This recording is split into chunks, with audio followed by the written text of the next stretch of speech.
Hello everyone, हाय। मैं just कोशिश करता हूँ यूट्यूब पे अपने आप को चेक करने की।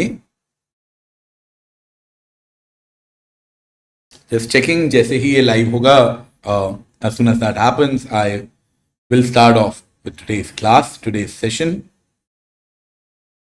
We should be going live shortly. Okay, yes, I can see myself. Hi everyone, welcome to the class. अगर आप लोग मुझे देख पा रहे हैं, सुन पा रहे हैं, जस्ट राइट अ हाई और एन ओके और something, so that I know it's working properly. Hi, good morning, Nan. I can see you there. So, friends, what we are going to talk about today is basic divisibility rules. That's the agenda.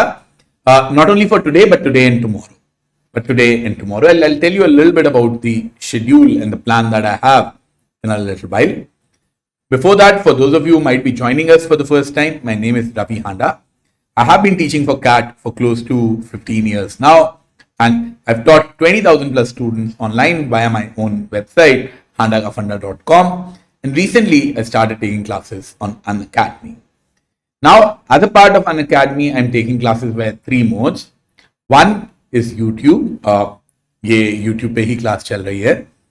Then there are special classes. Special classes are free classes which are conducted via the YouTube app, via the Unacademy app. और फिर उसके अलावा जो होते हैं वो होते हैं प्लस कोर्सेज, यानी कि जो पेड कोर्सेज हैं. तो मैं थोड़ा सा आपको इन सब चीजों के बारे में बता दूं. फर्स्ट ऑफ ऑल, जो YouTube के ऊपर क्लासेस हैं, ये मैंने 2 टाइप की क्लासेस प्लान की हैं. What are those 2 types of classes? The 2 types of classes that I have planned. In the morning मैं नंबर सिस्टम के ऊपर क्लासेस लूंगा, and in the evening I will be taking classes related to time, speed and distance. मैंने ये plan बनाया है कम से कम इस अगले 10-12 दिन के आसपास का. लास्ट मंथ तक मैं क्या कर रहा था कि मॉर्निंग में मैं हिंदी में लेता था और इवनिंग में मैं इंग्लिश में लेता था. बट वी गॉट फीडबैक कि सेम ही टॉपिक 2 बार डिस्कस करने का कोई फायदा नहीं है.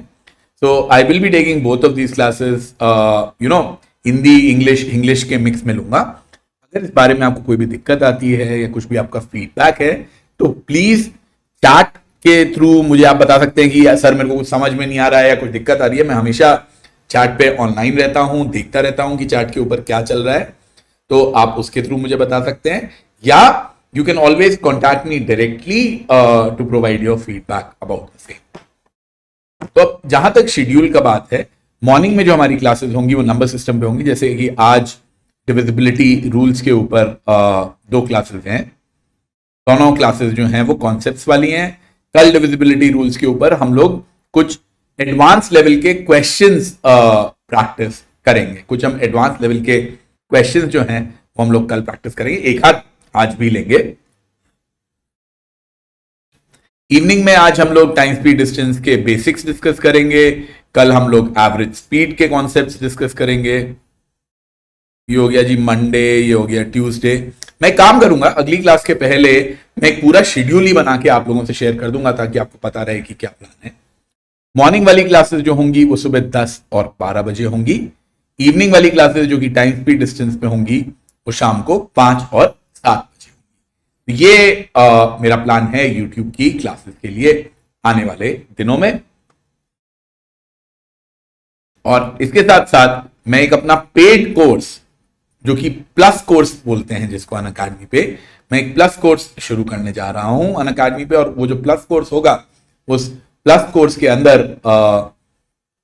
जो मैं कवर करने वाला हूं वो रहेगा लॉजिकल रीजनिंग. तो लॉजिकल रीजनिंग स्टार्ट से लेके एंड तक जितने भी उसके टॉपिक्स हैं, जितना भी उसका सिलेबस है, वो पूरा का पूरा मैं अपने पेड कोर्स के थ्रू आने वाले कुछ दिनों में कवर करूंगा as a part of the paid course.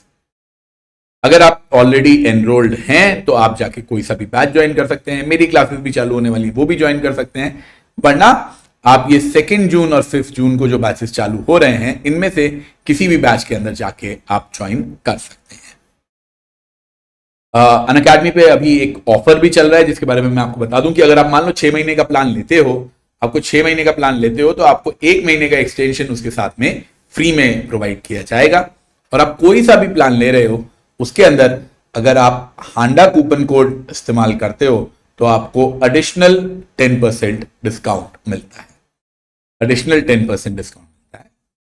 ये हमारे अनअकैडमी के ऊपर कुछ टॉप परफॉर्मर्स हैं पिछले सालों में से जिन्होंने की अच्छा परफॉर्म किया था। आप मेहनत करोगे तो आपकी भी फोटो जो है यहां पे लगा के मैं अगले साल क्लास ले रहा हूंगा। चलिए दोस्तों आगे चलते हैं, शुरू करें। अगर आप मेरे को सुन पा रहे हो, देख पा रहे हो, चैट के ऊपर जस्ट हाय हेलो ओके कुछ लिख दें ताकि मुझे आइडिया रहे और मैं ये क्लासेस शुरू कर सकूं। आप मुझे चैट के थ्रू बता सकते हैं।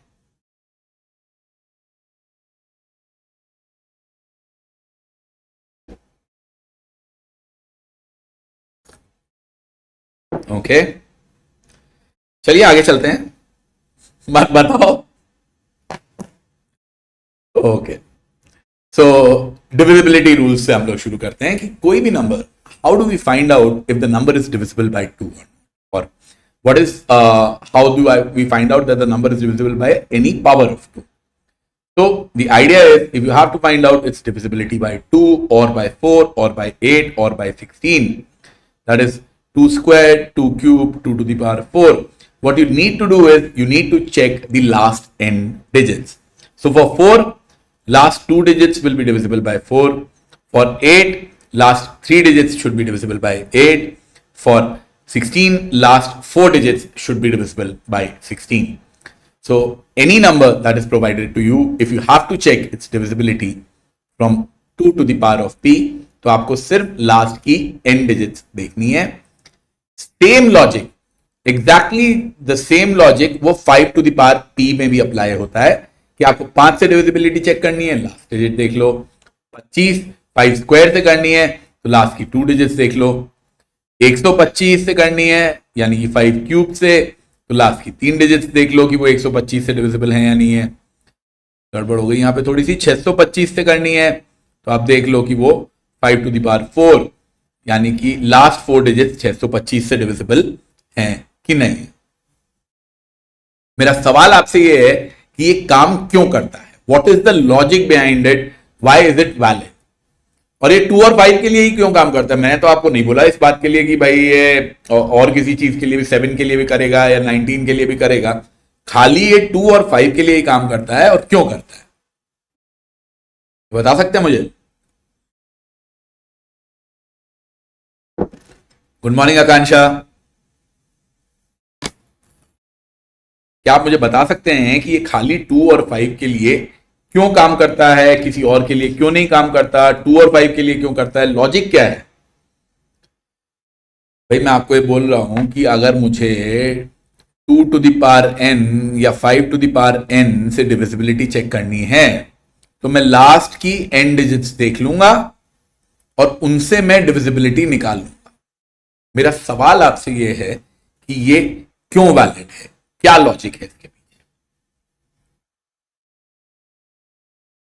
कोई बता सकता है?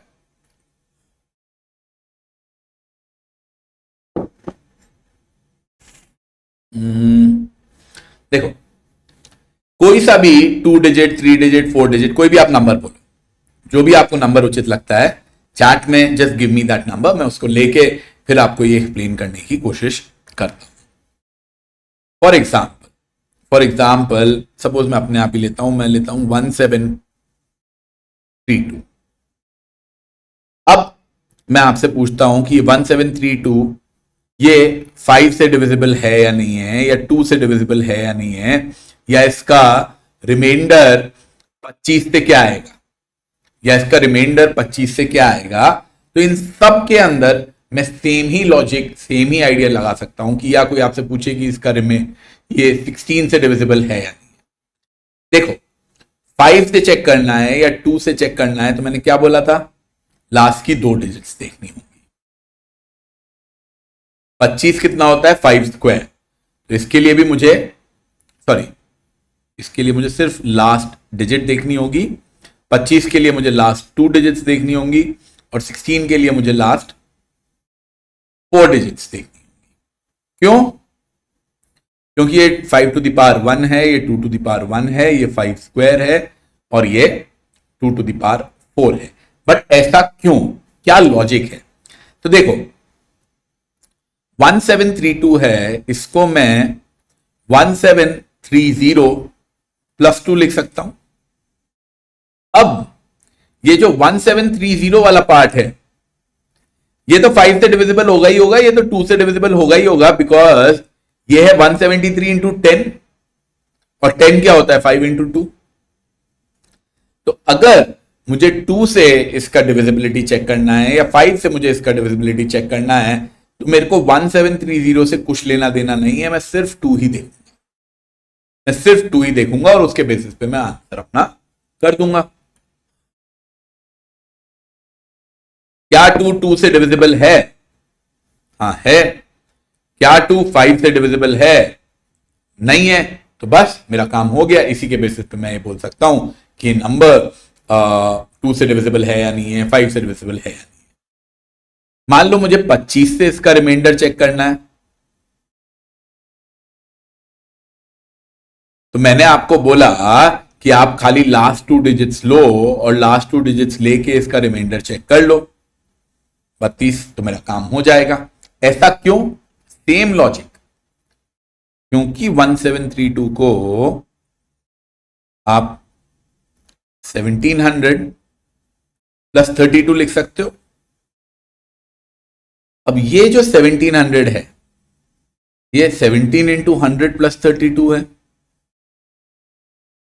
ये जो 17 इंटू 100 है ये तो 25 से डिविजिबल है, तो इसको तो भूल जाओ। तो यानी कि मेरे को खाली 32 का 25 से चेक करना है, जो कि 7 आ जाता है। तो ये रीजन है, ये लॉजिक है जिस वजह से मुझे इसके पहले की चीजें चेक करना की कोई जरूरत नहीं है। इसी वजह से मेरे को इसके पहले की चीजों को चेक करने की कोई जरूरत नहीं है, खाली इसी से मैं अपना काम चला सकता हूं। अग्री करते हैं इससे? आप लोग सहमत हैं?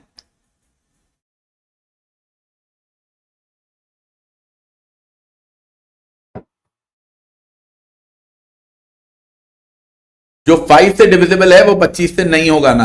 हेमंत जरूरी नहीं है। जैसे कि सपोज मैं लू 1565, क्या ये 5 से डिविजिबल है? हाँ है।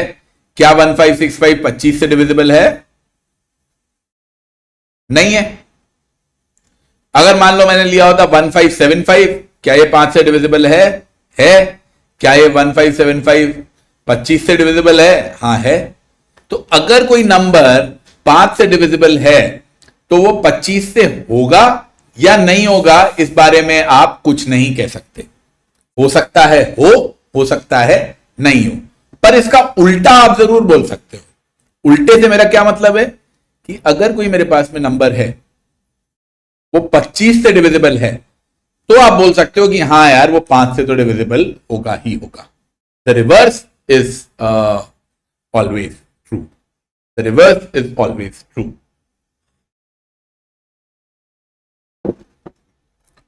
और हाँ हेमंत, अब इसी कॉन्सेप्ट के ऊपर चलो मैं थोड़ा सा और डिटेल में, ये डिविजिबिलिटी के लिए जरूरी भी है, थोड़ा सा और डिटेल में आपको ये कॉन्सेप्ट बता देता हूं। अगर कोई भी नंबर है x, suppose x is divisible bye n, ये मुझे गिवन है, इसका मतलब है कि x will be divisible by all factors of n। तो यानी 25 से डिविजिबल है तो 25 का फैक्टर क्या होता है? 5, उससे और डिविजिबल होगा। अगर हमको गिवन है कि x n से डिविजिबल नहीं है, अगर हमको गिवन है कि x n से डिविजिबल नहीं है, x is not divisible by n, तो मैं बोल सकता हूं x all multiples of n से भी डिविजिबल नहीं होगा। ऑल मल्टीपल्स ऑफ n से भी डिविजिबल नहीं होगा। हेमंत, आई ओके विद दिस? इसको अगर मैं 5 के या 25 के केस में लेके चलूं, या सपोज मैं 30 लेके चलता हूं, x अगर 30 से डिविजिबल है तो इसका यह मतलब है कि x 2 से डिविजिबल है, 3 से डिविजिबल है, 6 से डिविजिबल है, 15 से डिविजिबल है, सबसे है। x अगर 30 से डिविजिबल नहीं है तो इसका यह मतलब है कि x 60 से डिविजिबल नहीं है, x 90 से डिविजिबल नहीं है। इस केस में अगर कोई पूछे कि भैया x 3 से डिविजिबल है या नहीं है, तो मेरे को नहीं पता, इस बारे में तो मैं कमेंट ही नहीं कर पाऊंगा। अगर कोई चीज डिविजिबल है, अगर कोई चीज डिविजिबल है तो उसके वो सारे फैक्टर्स से डिविजिबल होगी, और अगर कोई चीज डिविजिबल नहीं है तो उसके सारे मल्टीपल से डिविजिबल नहीं होगी। अब ठीक है हेमंत?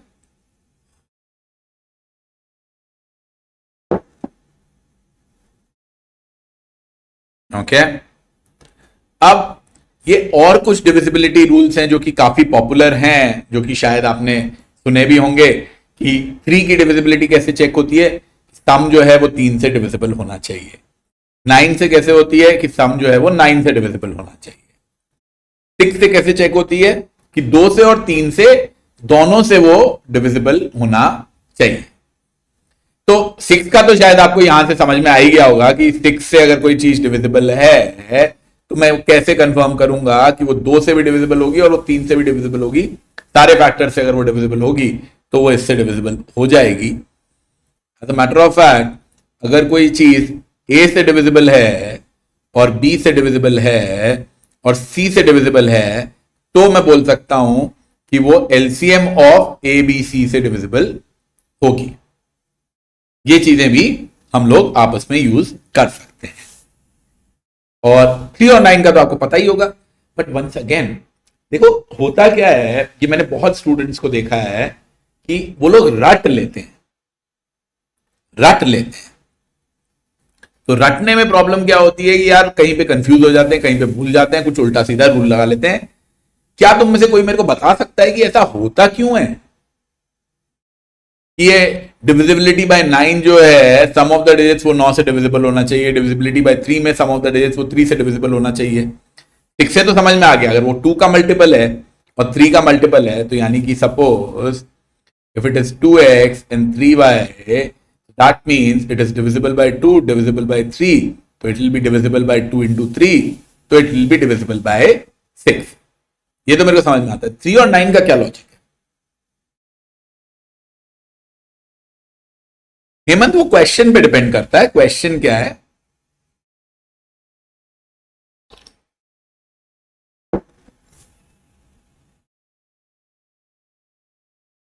रिमाइंडर ऐड होते होते लास्ट टर्म डिविजिबल बन जाएगा। दीपेश, सही ट्रैक पर हो, थोड़ा सा और बताओगे मुझे? कैरी ओवर की वजह से मैं एक नंबर ले लेता हूं। I think 1728। क्या ये 9 से डिविजिबल है या नहीं है? क्या ये 9 से डिविजिबल है या नहीं है? है, क्योंकि सम ऑफ द डिजिट्स 1 + 7 + 2 + 8 वो है 18। 18 9 से डिविजिबल है? हाँ है, तो मेरा आंसर हो गया। मेरा सवाल आपसे ये है कि ये इसका लॉजिक क्या है? कैसे हो गया ये? कैसे तुम ये बोल सकते हो कि है? कुछ तो कॉन्सेप्ट लगा होगा ना। कैसे बोल दिया तुमने कि ये है? बचपन से सुनते आ रहे हो, काफी कॉमन थियरी है ये तो।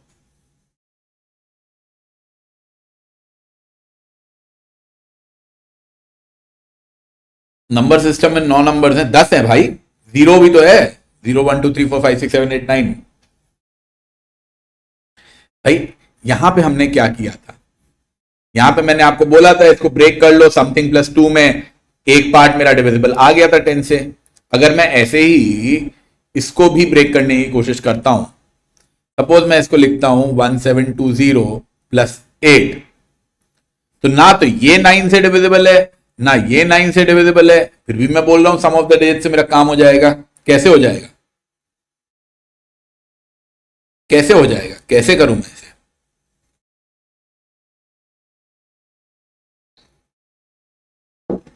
इसके पीछे कुछ तो लॉजिक होगा।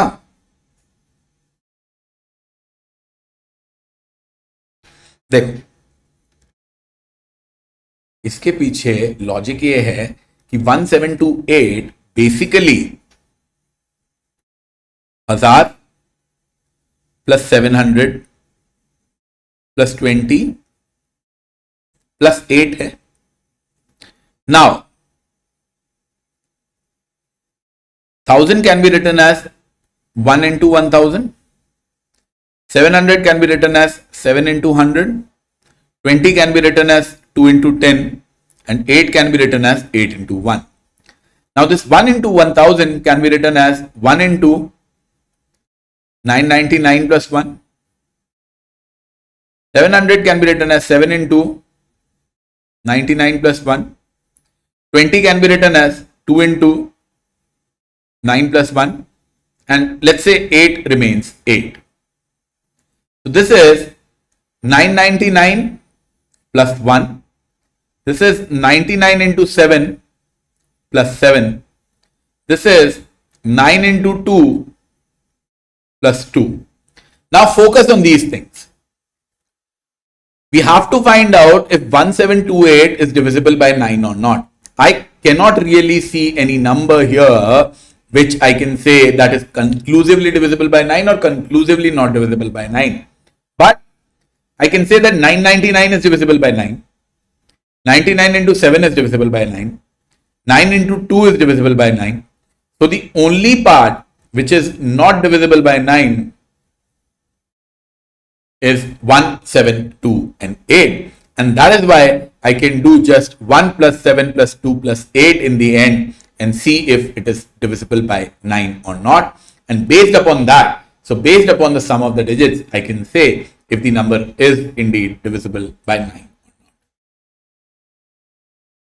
Are you guys okay with this?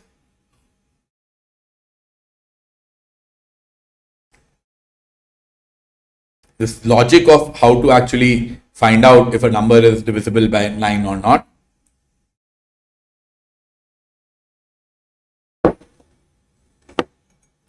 Shubham is fine. Yatin, Deepesh and others. Are you guys okay with this? How to figure out?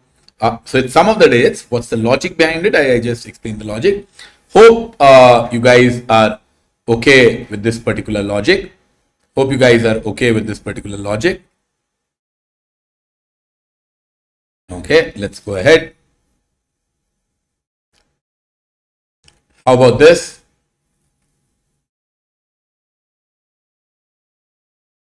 So just check if these numbers are divisible by 6 or not, and not just divisibility. Tell me the remainder. Tell me the remainder for both of them from 6. Tell me the remainder for both of them from 6.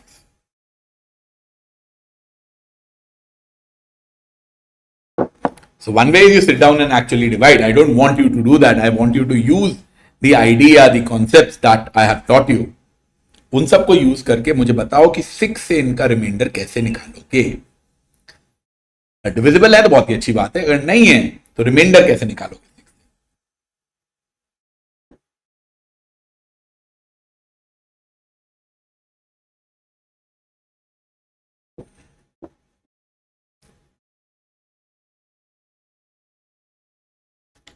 मुझे इनका 6 से reminder निकालना है। कैसे निकालूं, कैसे मैं उसे कैलकुलेट करूं, कैसे मैं उसे फाइंड आउट करूं।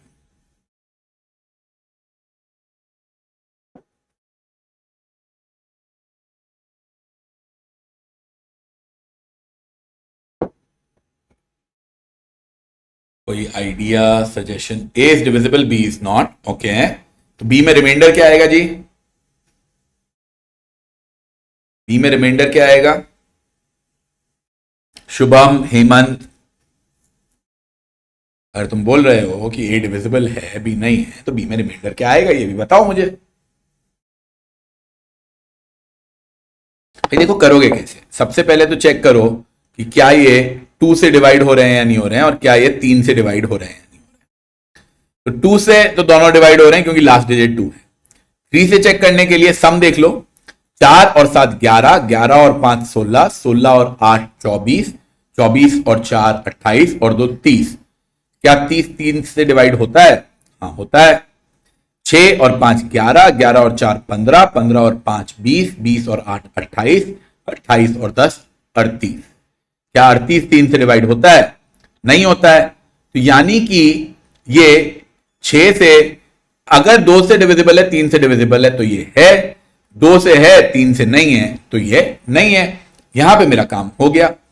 बट मैंने बोला था कि नहीं, मेरा खाली मुझसे काम नहीं चलेगा, मुझे रिमाइंडर भी पता करना है। तो अब जब मैं रिमाइंडर निकालता हूं तो 2 से क्या रिमाइंडर आ रहा है? ए का 0, 3 का 0, तो फिर 6 का क्या आएगा? 0 ही आएगा। 2 से क्या रिमाइंडर आ रहा है? 0 बी का। 3 का क्या आ रहा है? 38, 38 डिवाइडेड बाय 3 का आ रहा है 2। तो अब 6 से क्या आएगा?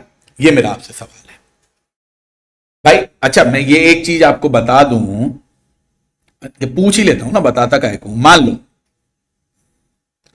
ए से रिमाइंडर आता, एक और केस लेता हूं सी, जिसमें 2 से रिमाइंडर आता 1, 3 से रिमाइंडर आता 1, तो 6 से क्या रिमाइंडर आता?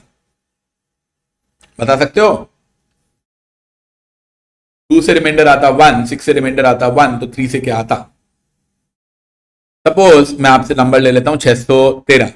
क्या ये 2 से डिविजिबल है? नहीं है। 2 से क्या रिमाइंडर है? 1। 3 से क्या रिमाइंडर है? 6 और 1 7 और 3 10। 3 से भी है 1, तो इसका 6 से क्या रिमाइंडर आएगा? इसका 6 से भी रिमाइंडर 1 ही आएगा। बेसिकली अगर आपका रिमाइंडर n आता है 2 से और n ही आता है 3 से, तो 6 से भी आपका रिमाइंडर n ही आएगा। What I'm trying to say is, if your remainder from a, when you divide by a, your remainder is r. When you divide by b, your remainder is r. Then when you divide by the LCM of a and b, LCM of a and b, your remainder will be r. ये आप हमेशा के लिए use कर सकते हो। This is something which is always valid and you should use it. You should use it once you move on to, no, it is not multiplied. Please note, it is not multiplied. It is not multiplied. I'm saying that when both of these are same, then the LCM of A and B will give me the same remainder. My question still stands. What will you do if you have different remainders?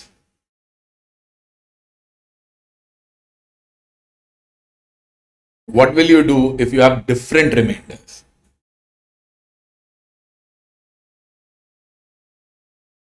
How are you going to find out the remainder in that case when the remainders are different? For example, in this particular case, for option B, from 2 you got a remainder of 0, from 3 you got a remainder of 2. What will be your overall remainder? How will you find that out? Add them. No, you cannot add them. You cannot add them, you cannot multiply them, you cannot do any such operation. What you will do is, you will look at the list of all the numbers which will give the same remainder. So 0 will be a remainder. So when you divide 0 by 2, gives me a remainder of 0, or 2, or 4, or 6. All of these will give a remainder of 0. How about a remainder of 2? So 2, 5, 8, 11, 14, all of these will give a remainder of 2 when divided by 3. What you do is, you look at the smallest number which is common in both of these lists. What is the smallest number common in both of these lists? It is 2. And that is why my answer for this particular question will be.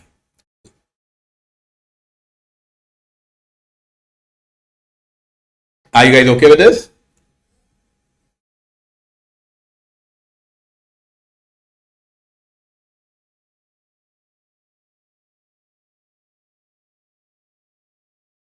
Let me take a different example. Let me see if I can find another similar example. Will be easier for different values. Okay, let's do this. Let me remove it.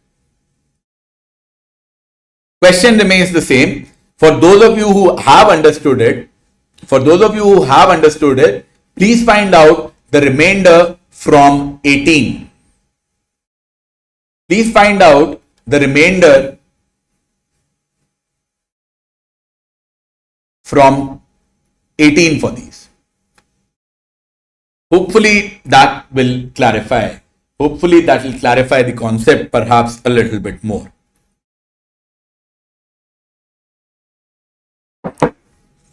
Because what is 18? Shubham has understood it. Good to know. Hemant, I hope Hemant and others got this. For 18, for both A and B,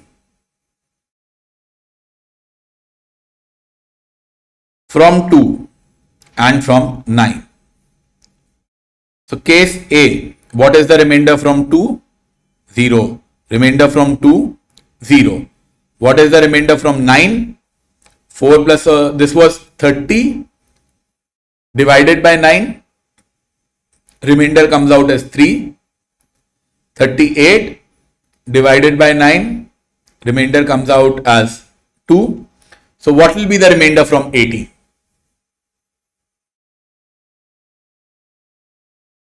See, once again, if the remainder from both of them came as R and R, then I would have said my answer is R. But that is not what is happening here. You're getting different remainders. So how are you going to proceed with this? Shubham understood this. So Shubham, can you tell me the answer in both of these cases? Case A and case B. What are the values? What are the answers that you are going to get for this one? How will you find it out? How will you calculate this?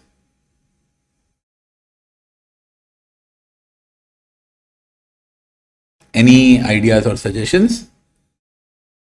Hemant, 3 and 2 are the answers that you're getting from 9. I'm asking for the remainders from 18. I'm asking for the remainders from 18. See, 20 for B, okay? Let's check. From 2, I'm getting a remainder of 0. From 9, I'm getting a remainder of 3. I'm solving A first. Now, which numbers give me 0 from 2? 0, 2, 4, 6, 8, 10, 12, 14, and so on. Which numbers give me 3? So 3 plus 9, 12, 12 plus 9, 21, 21 plus 9, 30, and so on. Which one is common to both of these lists? Which one is common to both of these lists? 12 is common to both of these lists. So my answer will be 12. Very similarly, I solve it for B. In case of B, from 2, the remainder is 0. From 9, the remainder is 2. I check my list. So from 0 from 2, so 0, 2, 4, 6, 8, and so on. From 9, I needed 2. So that is 2, 11, 20, and so on. What is common to both of these lists? 2 is common to both of these lists. So my answer will be 2. Shubham got 20. Shubham, you are also right. You can again divide 20 by 18. You can again divide 20 by 18. Once again, you will get a 2.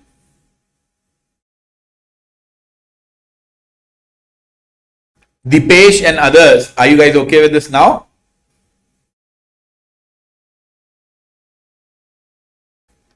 Are you guys okay with this now? Understood? Okay. Good to know. Good to know. Let's move ahead. Please try this one out. 874x by 2 is divisible by 6. Find all possible ordered pairs of x and y. What can you put in the place of x and y when you want it to be divisible by 6? When you want it to be divisible by 6, what can you put in the place of x and y? How do you find that out? How do you calculate it? How do you get to the answer here?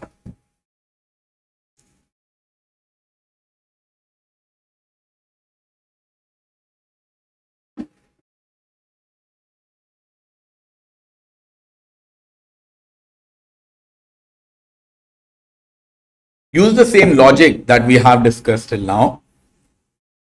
Use the very same logic that we have discussed till now. What is the logic that we have discussed? The logic that we have discussed till now is that is it divisible by 2? Yes, because the last digit is 2.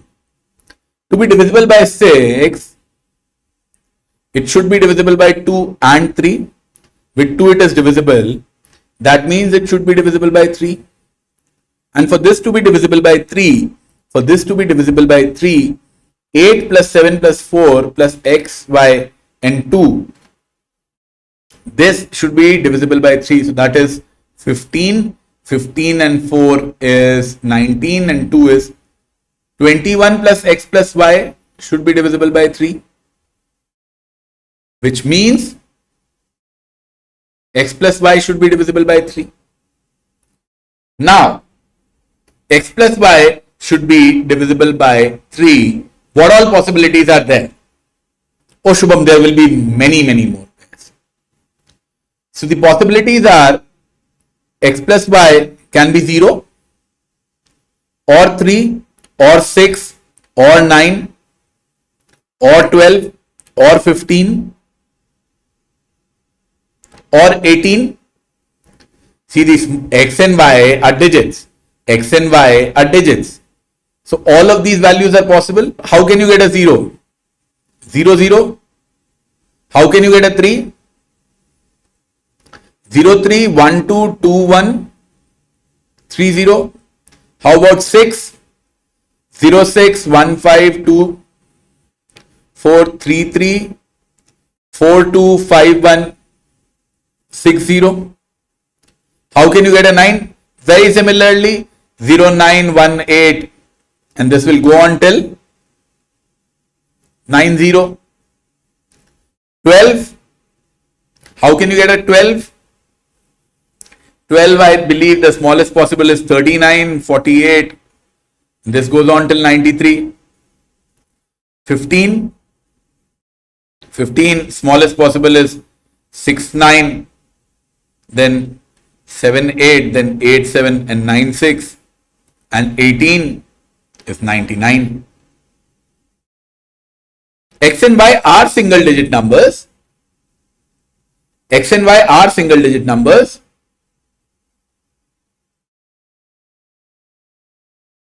X plus Y, the sum of the digits should be divisible by 3. So, this is the sum and these are my digits. These are my digits. So what is the total possibility? There is one possibility here, 4 possibilities here, 1, 2, 3, 4, 5, 6, 7 possibilities here, 10 here, then again 7, again 4, again 1. So what is the total number of possibilities? 1 plus 4 is 5 plus 7 is 12, 12 and 12 is 24, 24 and 10. There are 34 possible sets of numbers. There are 34 possible sets of numbers. Yes, see, x plus y, since it's a sum of 2 digits, it should be less than or equal to 18. So it could be any greater than or equal to 0 and less than or equal to 18, because 0 is valid until 18 it is valid. Are you guys okay with this method? If you okay with this then I will explain a simpler idea. ये तो मैंने मेहनत करके, ताकि आप लोगों को concept समझ में आ जाए, इसलिए मैंने इतनी मेहनत करके निकाला है। एग्जाम में मैं ऐसे नहीं करूंगा, एग्जाम में मैं ऐसे नहीं करूंगा, एग्जाम में मैं थोड़ा सा इसको बेटर तरीके से करूंगा, पर ये समझना बहुत जरूरी है। देखो, अब मैं अपनी आज की क्लास नहीं, मैं मेरी सारी आगे की क्लासेस के लिए कह रहा हूं, आधे से ज्यादा चीजें जो मैं बताऊंगा ना, उनके साथ में मैं एक कोई दूसरा मेथड भी बताऊंगा जो कि एग्जाम में यूज करना चाहिए। बट ये जो एग्जाम में यूज करने वाले हथकंडे हैं, वो बहुत ज्यादा काम नहीं आते हैं लाइफ में। लाइफ में आपको जो काम में आएगा वो ये समझना ही काम में आएगा, क्योंकि एग्जाम में जो ट्रिक लगेगी वो हर क्वेश्चन में कुछ ना कुछ नहीं लगती है, वो तुमको खुद ही सोचनी पड़ेगी। समझाने वाला जो पार्ट है वो मैं तुमको समझा सकता हूं। Student X and Y be two different numbers Prateek, क्यों? कहां लिखा है कि एक्स और वाई को दोनों को अलग अलग होना है? बिल्कुल नहीं। There is no such condition given to us that X and Y should be two different numbers. Are you guys okay with this? तो फिर मैं आपको शॉर्टर और आसान वाला मेथड बताऊं।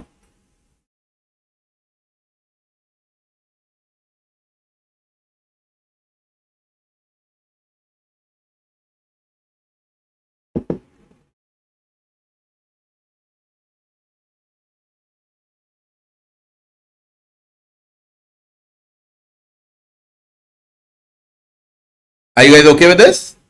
एक बार यस या ओके लिख दो, ताकि मैं आपको दूसरा छोटा बेटर मेथड इसको सॉल्व करने का बता पाऊं।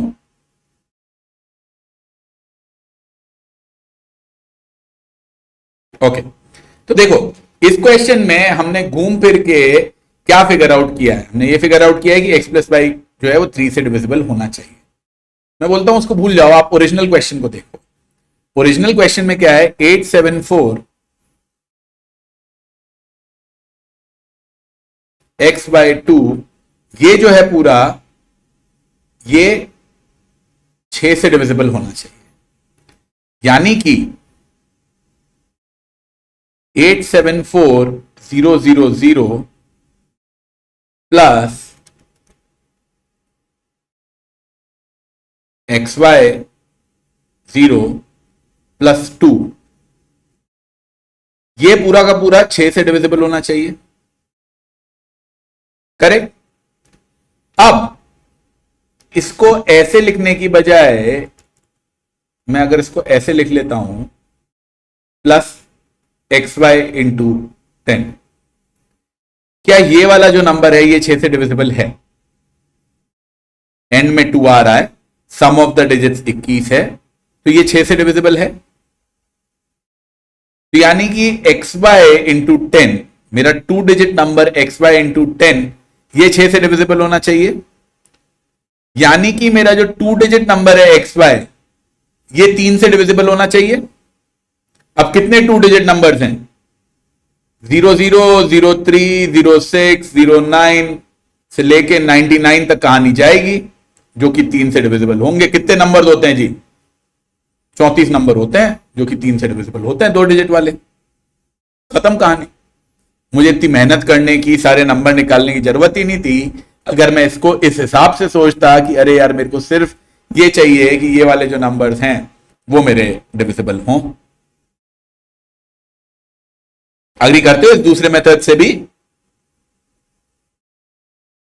मैंने जस्ट फोकस किया अपने मिसिंग वाले पार्ट पे, मैंने जस्ट फोकस किया अपने मिसिंग वाले पार्ट पे, और उससे मैंने आंसर निकाल लिया। चलो, ये क्वेश्चन हम लोग कभी और करेंगे। मैं बता दूं आपको कि हर संडे को एक स्कॉलरशिप टेस्ट कंडक्ट होता है, और वो स्कॉलरशिप टेस्ट में अगर आप लोग पार्ट लेना चाहते हो तो हांडा कूपन कोड यूज करके आप उसमें पार्ट ले सकते हो। जो टॉप परफॉर्मर्स हैं उनको आपका ये जो सब्सक्रिप्शन है वो फ्री में प्रोवाइड किया जाएगा। अनअकैडमी पे एक आस्क का डाउट करके भी फीचर रहता है। क्या होता है उसमें? आप किसी भी क्वेश्चन का फोटो लेके प्लेटफॉर्म के ऊपर डाल दो, तो विद इन 24 आवर्स आपको उसका जवाब मिल जाता है। अब मैं बात करूंगा आपसे 11 की डिविजिबिलिटी के बारे में। ये भी मुझे लगता है कि आपको पता ही होगा ये कॉन्सेप्ट, कि जो भी मेरी डिजिट्स हैं उनका मैं sum of the digits at odd places लूं minus sum of the digits at even places लूं, तो उससे मेरे को उनकी डिविजिबिलिटी पता लग जाएगी। एक आध मैं एग्जांपल ले लेता हूं क्लैरिफाई करने के लिए। जैसे कि ये वाला 157832, ये 11 से डिविजिबल है या नहीं है? तो sum of the digits at the odd positions minus sum of the digits at the even positions. तो देखो, सबसे पहले तो मैं आपको एक गलती बता दूं कि लोग इसके अंदर क्या करते हैं, कॉमन गलती करते हैं, अरे सर सम ऑड और सम इवन था तो मैं ऑड वालों को ऐड कर देता हूं 1 + 5 + 7 + 3, और मैं इवन वालों को ऐड कर देता हूं 8 + 2। क्या ये सही है? क्या मैंने सही किया है? और फिर मैं इनका डिफरेंस ले लेता हूं? नहीं, ये एकदम सरासर गलत है। ये नहीं करना है हमको। ये sum of the digits odd digits नहीं है, minus sum of the even digits नहीं है। फॉर्मूला हम लोगों का है sum of the digits at odd places, sum of the digits at odd places और इवन प्लेसेस। तो मान लो कि मेरा जो नंबर है जो कि है 1 5 7 8 3 एंड 2 ऑड प्लेसेस, तो यह है जी मेरी फर्स्ट पोजीशन, यह है सेकंड पोजीशन, यह है थर्ड पोजीशन, यह है फोर्थ पोजीशन, यह है फिफ्थ पोजीशन और यह है सिक्स्थ पोजीशन। तो ऑड प्लेसेस कौन सी हुई? ऑड प्लेसेस हुई मेरी फर्स्ट, थर्ड और फिफ्थ। इनका मैं सम करूंगा तो मैं करूंगा 5 + 8 + 2 माइनस इवन यानी कि 1 + 7 + 3। इनका फर्क लूंगा मैं तो कितना हो गया जी? 13 और 2 15, 15 माइनस 7 और 3 11, तो ये आया 4। क्या 4 11 से डिविजिबल है? नो। तो क्या ये नंबर 11 से डिविजिबल है? नो। इसका 11 से रिमाइंडर क्या होगा? 1 5 7 8 3 2 का 11 से रिमाइंडर क्या होगा? जो हमने यहां पे निकाला है 4, वही होगा। और क्या होगा? ये मेथड आप रिमाइंडर के लिए यूज भी कर सकते हैं और यही मेरा 4 रिमाइंडर होगा। अग्री करते हो इस मेथड से?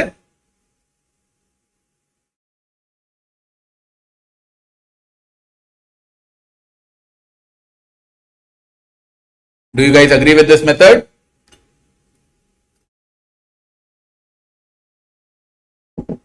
अच्छा, अब अग्री करते हो तो ये बताओ इसके पीछे का लॉजिक क्या है? कहां से किसी को ख्वाब आ गया कि हाँ जी सम ऑफ डिजिट्स ऑड कर दो माइनस सम ऑफ इवन कर दो तो मेरा आंसर मेरा निकल आएगा? कुछ तो लॉजिक होगा ना इसके पीछे। और खाली ये 11 के लिए ही चल रहा है और किसी के लिए नहीं चल रहा है। बता सकते हो क्या लॉजिक है, क्या रीजनिंग है, किस बेसिस पे मैंने ये किया? कुछ तो थिंकिंग प्रोसेस रहा होगा।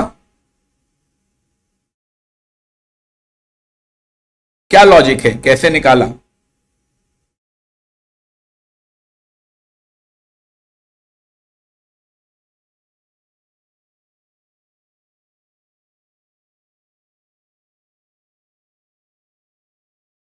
देखो, मान लो मैं यही वाला नंबर लेके चलता हूं 157832,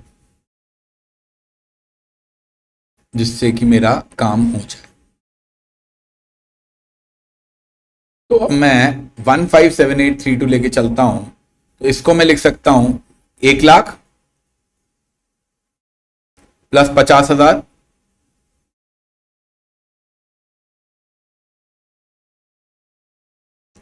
प्लस 7,000 प्लस 800 प्लस 30 प्लस 2। अब ध्यान दो, 2 को तो मैं 2 ही रहने देता हूं। 30 है 3 × 10, 800 है 8 × 100, 7,000 है 7 × 1000, 5,000 50,000 है 5 × 10,000, 1,00,000 है 1 × 1,00,000। अब ये जो 3 × 10 है इसको मैं लिख सकता हूं 3 × 11 - 1, 8 × 100 है, इसको मैं लिख सकता हूं 8 × 99 + 1, 7 × 1001 - 1, 5 × 9999 + 1, and 1 × 1,01,01 - 1। अब इसके ऊपर ध्यान दो कि ये 3 × 11, 3 × 11 तो हो जाएगा 30, 11 से डिविजिबल होगा। 8 × 99 ये भी 11 से डिविजिबल होगा। 7 × 1001, 1001 आप चेक कर लो, 1001 7 × 11 × 13 होता है, तो ये भी 11 से डिविजिबल होगा। 9999 दिस इज 99 × 101, 99 × 101 है ये। 99 अगर 11 से डिविजिबल है तो ये भी 11 से डिविजिबल होगा। इसको भी आप कैलकुलेट करके देखोगे तो ये भी 11 से डिविजिबल आएगा। ये जो सारे के सारे हैं ये अगर 11 से डिविजिबल आ गए तो क्या रह गया मेरे पास में? मेरे पास में रह गया -1 और +5, -7, +8, -3 और +2, यानी कि ओवरऑल मेरे पास में क्या बचा? ओवरऑल मेरे पास में बचा -1, -7, -3 और +5, +8, +2।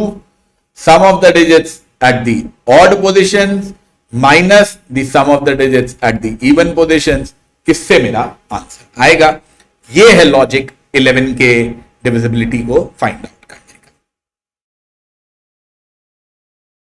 ओके हो इससे?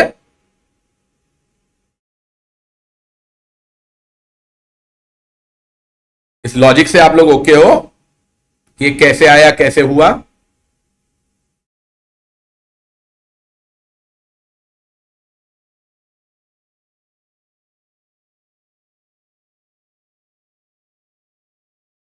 आगे चलूं?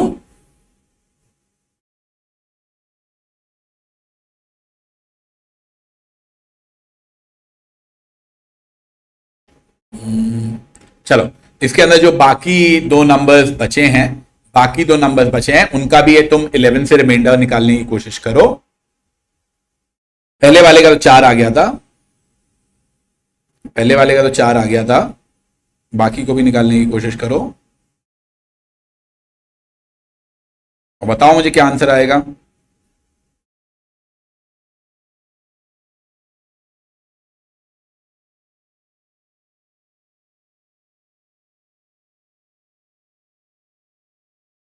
माइंड ब्लोइंग नहीं है, ये बेसिकली गलती ये है कि हमको जब ये पहली बार 5वीं 6ठी में पढ़ाया जाता है ना, कोई इतना सोच के पढ़ाता ही नहीं है, बस बोल दिया और रट लो कि ये sum of odd minus sum of even होगा। किसी ने, मेरे को भी नहीं पता था यार, तुम्हें क्या लगता है मेरे को पता था ना? पढ़ाना चालू किया, उसके बाद में किसी ने पूछ लिया कि सर ऐसा क्यों होता है, तब फिर मैंने सोचा और तब जाके मैंने खोजा। खुद थोड़ी खोजा है, गूगल किया, गूगल पे मिल गया कि अच्छा हाँ अरे इसलिए होता है। दिक्कत यही है कि क्यों मेरी भी गलती थी, मैं भी यही पढ़ा जाता था यार कि हाँ ये तो इतनी बेसिक सी चीज है, ये तो सबको पता होता ही है। जब तक मुझसे किसी ने नहीं पूछा कि ऐसा क्यों होता है, तब तक मेरे को कभी क्लिक ही नहीं किया कि ऐसा क्यों होता है। तो बताओ बाकियों के केस में क्या रिमाइंडर है?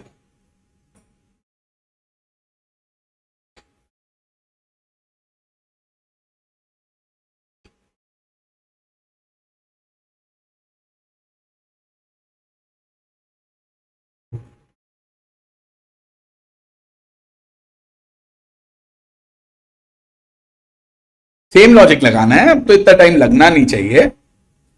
पहले वाले के केस में आंसर आया था मेरा, कितना आया था? 4 आया था ना। बाकी दोनों में भी बताओ कितना आंसर आएगा।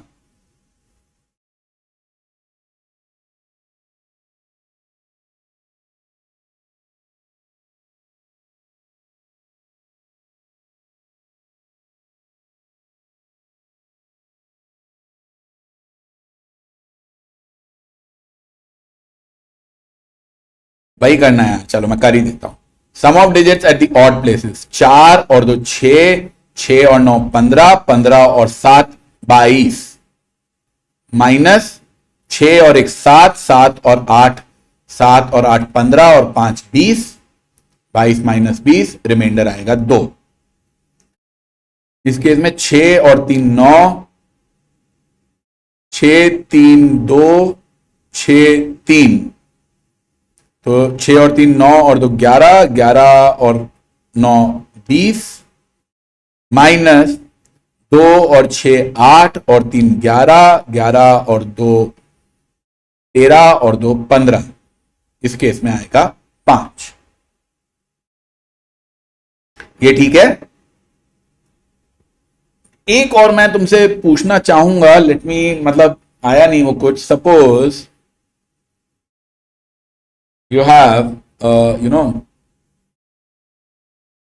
number is 5 2 8 1, इसका क्या आएगा 11 से नहीं, 5 2 8 1 में तो 0 ही आ जाएगा। 5 2 8 1 6 3, इस केस में क्या आएगा रिमाइंडर आपका 5 2 8 1 6 3 में?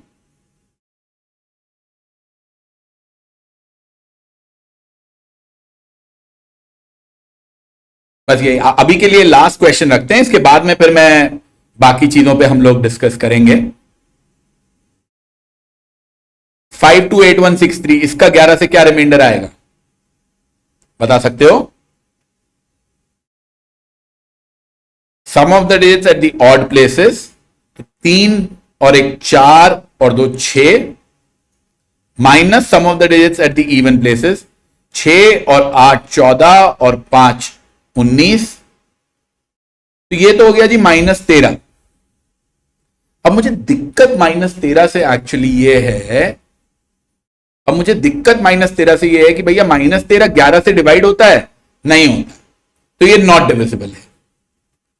-13 को अगर मैं 11 से डिवाइड करता हूं तो मेरा रिमाइंडर क्या आएगा? मेरा रिमाइंडर आएगा -2, but -2 is something that I am not comfortable with. भाई जब भी मैं 11 से डिवाइड करता हूं मेरे को रिमाइंडर आने चाहिए 0 से लेके 10 तक, स्टैंडर्ड फॉर्मेट तो यही कहता है। तो अगर मेरा -2 आ रहा है तो -2 को मैं 2 लिख दूं। अगर मेरा -2 आ रहा है तो क्या मैं इसको +2 कर सकता हूं? मेरा नेगेटिव को मैं पॉजिटिव कर सकता हूं? नहीं कर सकता। भाई अगर मैं नेगेटिव को पॉजिटिव कर सकता होता तो मैं ये जो ऑड इवन इतना ज्यादा ध्यान रखने वाली बात कर रहा हूं, मैं कह रहा हूं कि counting will be done from the right, ये सब मैं लिख के बोल रहा हूं। हर क्वेश्चन में तुमने देखा होगा कि मैं हमेशा राइट हैंड साइड से चालू कर रहा हूं। इतनी मेहनत क्यों कर रहा हूं अगर मुझे -+ का लेना देना नहीं था? तो ये मैं इसलिए कर रहा हूं क्योंकि जब भी आपका कोई नेगेटिव रिमाइंडर आए तो नेगेटिव रिमाइंडर गलत नहीं है। नेगेटिव रिमाइंडर गलत नहीं है। मान लो सपोज मैं आपसे ये पूछता हूं, सपोज आपने P/Q निकाला और वो आ गया आपका 14/91, तो आप पेपर में क्या 14/91 लिख के आओगे? क्या लिख के आओगे आंसर? P/Q अगर 14/91 आ रहा है तो what will you write as your answer? अब देखोगे इन दोनों में क्या कॉमन है? 7 कॉमन है, तो 7 काट के 2/13 आप ये लिख के आओगे। 14/91 गलत तो नहीं होता, गलत तो नहीं है, वैल्यू तो दोनों की सेम ही है, बट हमारा कन्वेंशनल फॉर्मेट ये कहता है कि हम इसको 2/13 लिखेंगे। वैसे ही सपोज किसी क्वेश्चन में आपने कैलकुलेट किया और क्वेश्चन में कैलकुलेट करके आपका आंसर आया 3/√5। कभी भी ऐसे लिख के आते हो 3/√5 आंसर? नहीं, हम लोगों को सिखाया गया है कि इनको रैशनलाइज करो, √5 से मल्टीप्लाई करो और इसको आप 3√5/5 करके लिख के आओ, क्योंकि मेरे को रैशनल नंबर, प्रॉपर इंटीजर वगैरह चाहिए होता है डिनोमिनेटर। करते हो या नहीं करते हो? वैसे ही -2 आंसर आया है आपका रिमाइंडर का, वो गलत नहीं है, वो गलत नहीं है, पर कन्वेंशनल विजडम ये कहता है, कन्वेंशनली हम जब वैल्यूज को लिखते हैं तब हम उन वैल्यूज को ऐसे नहीं लिखते हैं, हम इनको 0 to 10 के बीच में ही लिखेंगे। अगर हम 11 से डिवाइड कर रहे हैं तो मेरा अगर -2 रिमाइंडर आया है मेरा आंसर -2 नहीं होगा। -2 के अंदर मैं वापस से 11 ऐड करूंगा और 9 मेरा एक्चुअल रिमाइंडर आएगा, और 9 मेरा एक्चुअल रिमाइंडर आएगा। मेरी बात पे भरोसा नहीं है तो कैलकुलेट करो। 528163 का 11 से रिमाइंडर देखो क्या आ रहा है,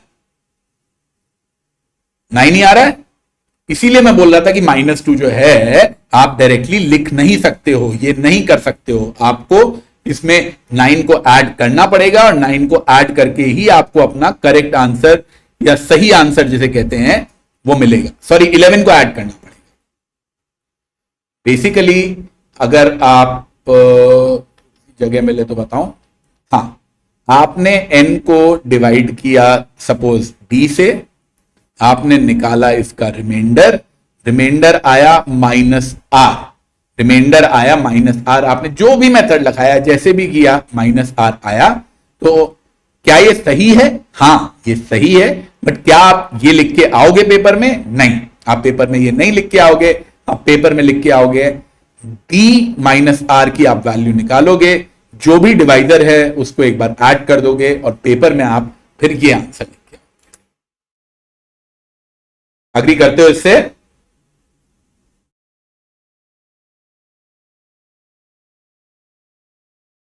आई hope you guys are okay with this. तो चलो मैं आपको बता दूं, आज जो डिविजिबिलिटी रूल्स की अभी हमने बात की है 11 तक की, अब इसके आगे हम थोड़ा और जाएंगे, 12, 15, 18 पे जाएंगे, फिर हम लोग 7 पे जाएंगे, फिर 13 पे जाएंगे, फिर कुछ भयानक भयानक से फॉर्मूलाज पे जाएंगे। और ये जो सारी कहानी है कि इतने भयानक फॉर्मूलाज और 7 और 11 और इन सारी चीजों को हम लोग कैसे कैलकुलेट करें या कैसे निकालें, ये काम हम लोग करेंगे 12 बजे की क्लास में। घंटे भर का ब्रेक ले लेते हैं, चाय पानी पी के आते हैं, और मैं उम्मीद करता हूं कि 12 बजे आप सब लोग मुझे वापस मिलोगे।